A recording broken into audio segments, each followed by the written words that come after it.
Hey,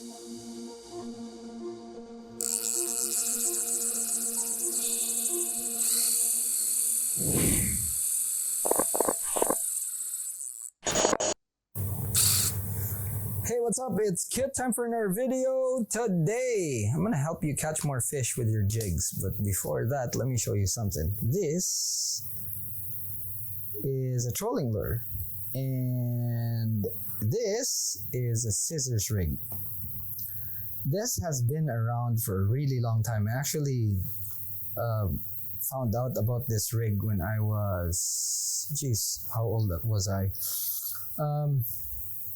I guess like in my teen years, yeah, and like 17 or 16 or something.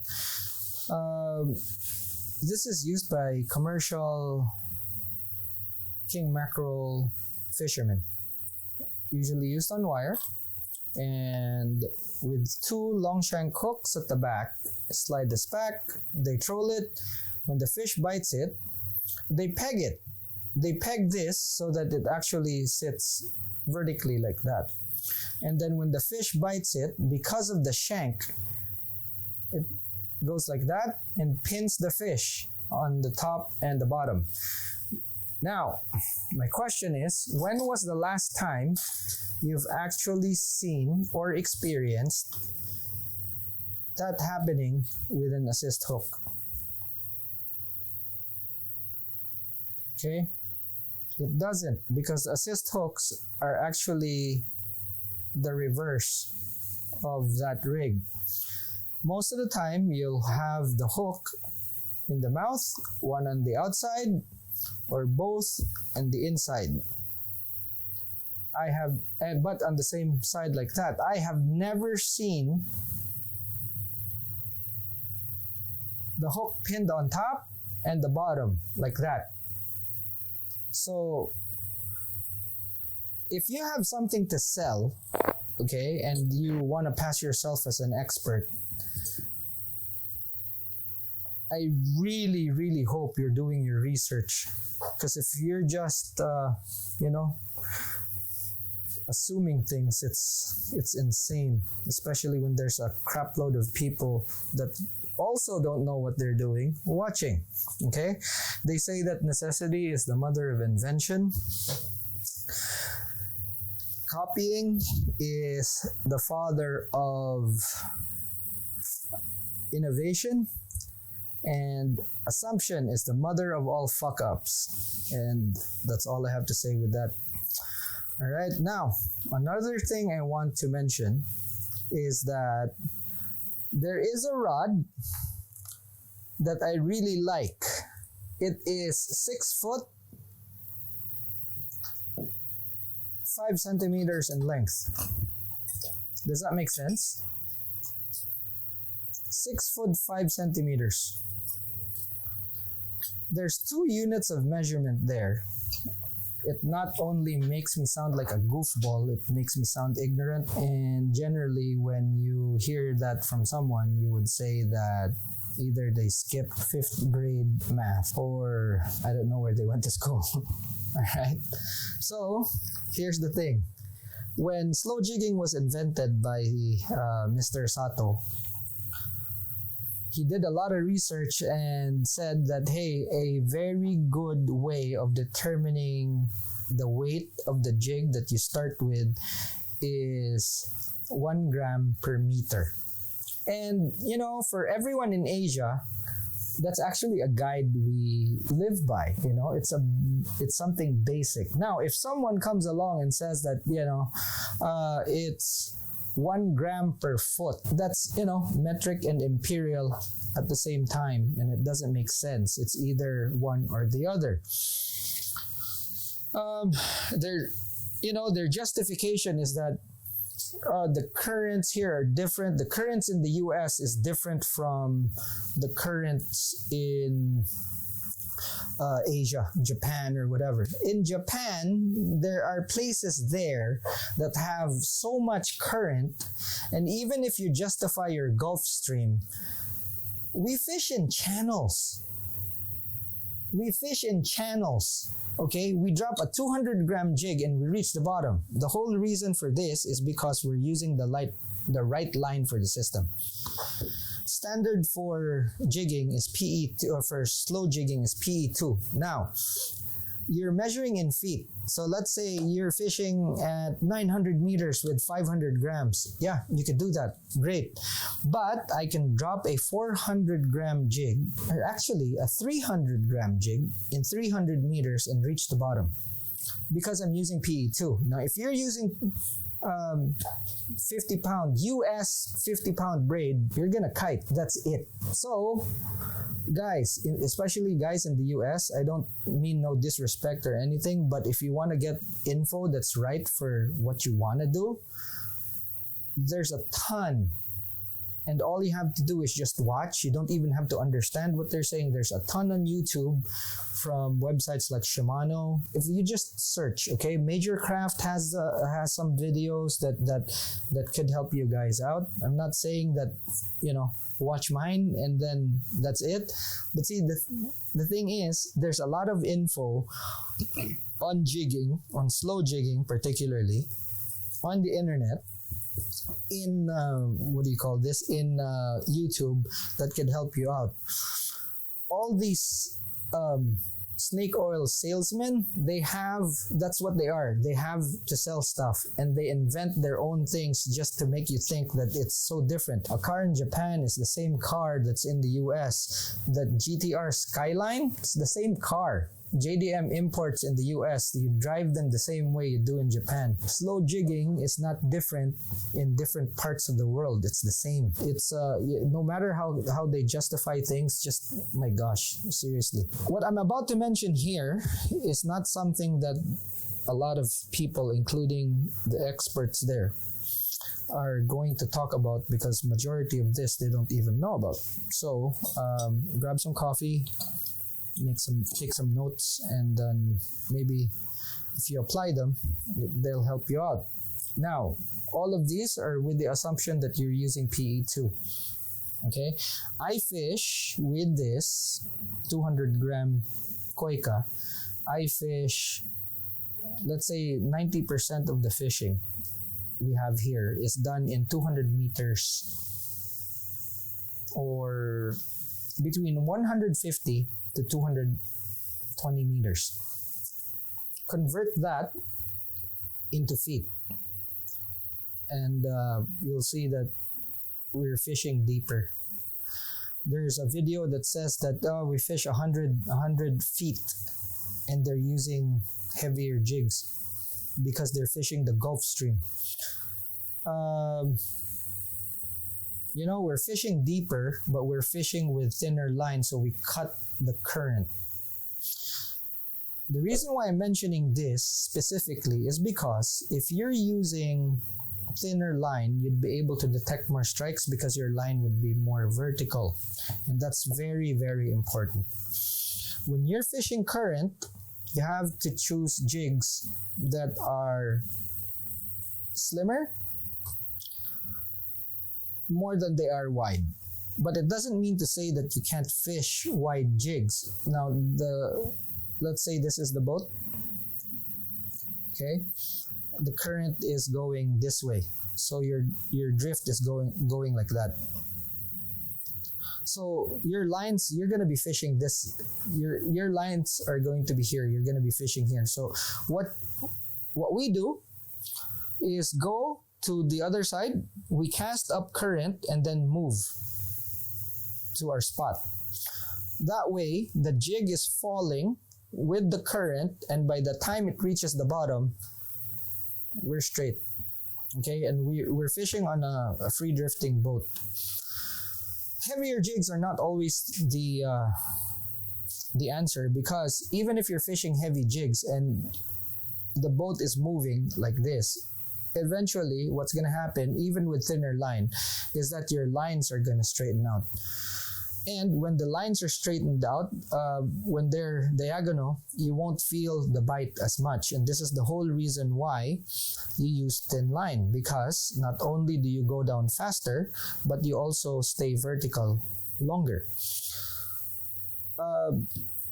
Slim jigs will have a really fast action, and some of them are also designed to slide, and you don't want to restrict that. So you don't put a swivel on.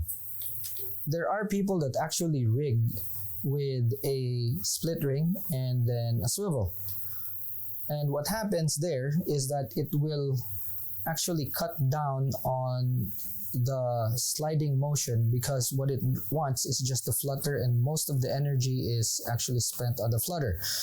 And because they're slim, their chances of actually turning and spinning are higher than these guys right here, because these are center balanced and they will flutter more. So these jigs are the ones that actually get the most benefit from swivels.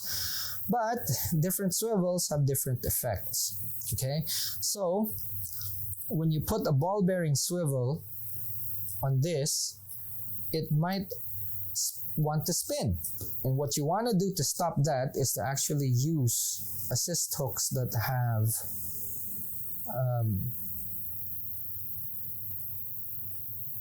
crystal flash or other types of tails. Now, the thicker the tail, the more parachuting effect, and the more they will stop the jig from actually spinning. So just take note of that. That's a ball bearing swivel, and we have a rolling swivel. And with a rolling swivel, it has a bit of more restriction than the ball bearing swivel. 90% of the time, I'll pick this up more than the ball bearing swivels. And I would only use the ball bearing swivels when there's little or no current. And that would be when I need a bit more erratic action to attract more fish. But most of the time, I only stay with the solid rings. Now, here's something very interesting with solid rings. Again, this is something that a lot of people don't actually think about. So we have a smaller solid ring, as you can see here, how the holder here is turning. You can see that the range of motion is not that much. But if you put a bigger solid ring, you will have a lot more range of motion, and this has a lot to do with the space inside the inner diameter right here. So take note of that. If you want more action but no spinning, you could use different types of solid rings for your attachment points. Now, offsets. Offset assist hooks, and I use this a lot for long jigs. You'll see that they're one hook length apart, and it gives you a lot more coverage on your jig. And this has saved me a lot. So I use a lot of offsets on long jigs, and as you can see here, this is shorter than this one. Now, a lot of people don't even think about this, but when the fish actually grabs, it's not just a grab, okay? They also suck at the same time. So if your assist hooks here are not long, you might miss the fish, okay? That's one. Two, these don't have a fluorocarbon core, so when they suck, they have that suction going on. What happens is that these actually spring in and hook the fish more. These only work when you're actually pulling on the rod,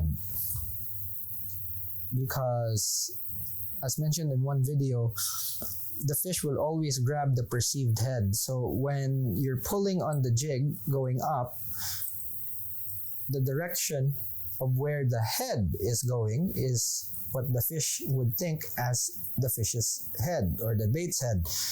Now, with long jigs, they are designed to slide.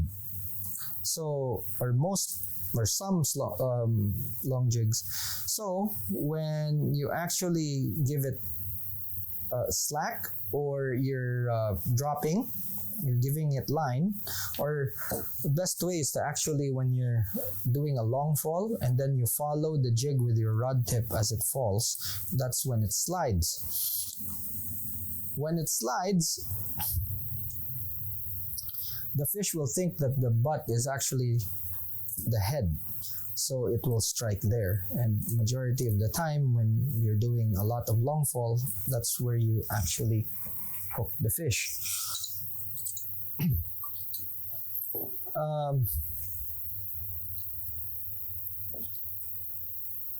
There are times when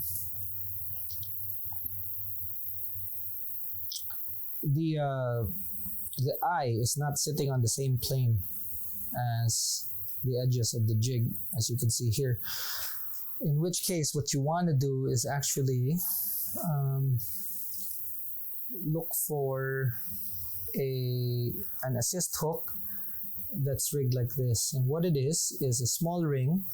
The assist cord is passed through, folded, and bound. So if you're a fan of the Kensaki, this is a good way of rigging it. And what it does is it lets that solid ring sit vertically like that. You use one split ring, and then you attach another split ring with a solid ring separately into the eye, and you use that. Obviously, you need a back hook. All right. Now, there are instances, and if you're actually familiar with this lure or with this jig, this is one of my favorites. It is a Slow Rocker by Storm. It's short, compact jig, flutters a lot, and I use this literally for bottom fishing. All I do is just cast it out, drop it down, or cast it out far or drop it down. Let it hit the bottom, either hop it or just reel up a bit of line so that it's just a few inches off the bottom, and put the rod on the rod holder. What you do to rig this is to, and there's a lot of jigs now that are this style, so this is how you rig them. You put your assist hook on. If you're dealing with sandy bottom, split ring, and then a treble hook. And you use a solid ring, not a swivel. So basically, I just let it sit on the bottom, or its action is imparted by the waves. And I put this on the rod holder, and that's that. It catches fish on its own. It's amazing. VMC doesn't have these hooks anymore, but these are 7117s, same as these. But these were made with a Teflon coating. So if you can see there, it's actually black, grayish or whatever. But it's very slick. And if you can find these, not the same brand, but Gamakatsu has them. They call them nano coated or something. But if you buy those hooks or assist hooks made of those nano coated hooks, Owner has them too, but in smaller sizes. But you don't need to set the hook because these things are so slick. And I'll give you an example here. So I'm just snagging my skin right there, and all I do is just I'm pulling slightly, and as you can see there, it dug into the skin. Now the same force applied with this, you'll see that it takes a lot more force to actually go through. Okay, I pulled harder for that. I find these really dangerous, but they're so effective. And if you find Teflon coated hooks, try them. Try them because they're really, really good. They really work. And you don't really miss a lot of fish with these, because as soon as the fish grabs the jig, the hooks are already in. You don't have to set them. So that's great. All right. Now, can singles be used? there are specific hooks for making single assist hooks, and they work. These are weird. These are spade heads with holes in them, and I'll do a video of how I make assist hooks for this.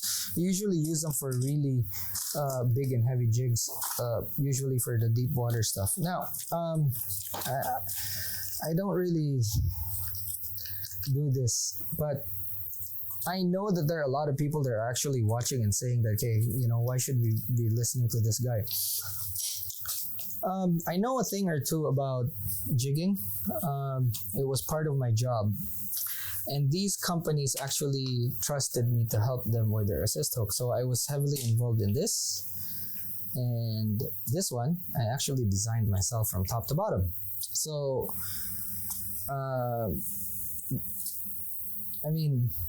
these are global companies. And they actually, trust me with some stuff. Here are some prototypes from that. So there's a slow jigging version and a single version for fast jigging. So these were the ones that were given to me to check out if they were according to how I designed them. So yeah, I know a thing or two about assist hooks. Obviously, they go on jigs, so I have to learn and know how to use them. I learned from some of the very best in the industry, either fishing with them or just talking to them. Been very lucky to actually be around people like that in Japan and elsewhere. So, you learn, and I'm so grateful that, for me, I want to show people exactly what I have learned over the years and what I have experienced. That is all. I don't have anything to sell to you guys. I don't have a business interest on these things. All I want to do is actually help people fish the right way and actually have them catch more. That is it. So that's that. All right. I guess that's it for the video. And I really hope you learned something. That was a ton of information. So yeah, feel free to actually watch again and again until you actually there's some finer points to these, and I know that sometimes it's very hard to digest. So I really hope that you guys would actually review things and then improve your fishing. That is it. All right, so yeah, guys, that's it for now. I think one big thing before I forget.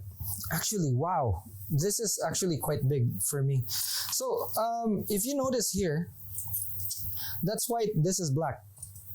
I don't care what color assist I make these, okay? But the rear hooks are always going to be black for me. That way I know if it's fluorocarbon coated and it's short, and black is always going to be non-cord, not coated. I meant cord. So if there's a fluorocarbon core, it could be any color, just as long as it's not black. And black would always be my color for longer assist hooks, uncord for the rear. That way it's very easy to organize, and all I have to do is just pick out whenever I need and what size. All right, so yeah, that's it, guys. I guess that's one that I wanted to say earlier on, but I totally forgot. So I hope you learned a few things. Thank you very much for watching till the end. And if you haven't yet, like and subscribe. That's it. Class dismissed. See you in the next one.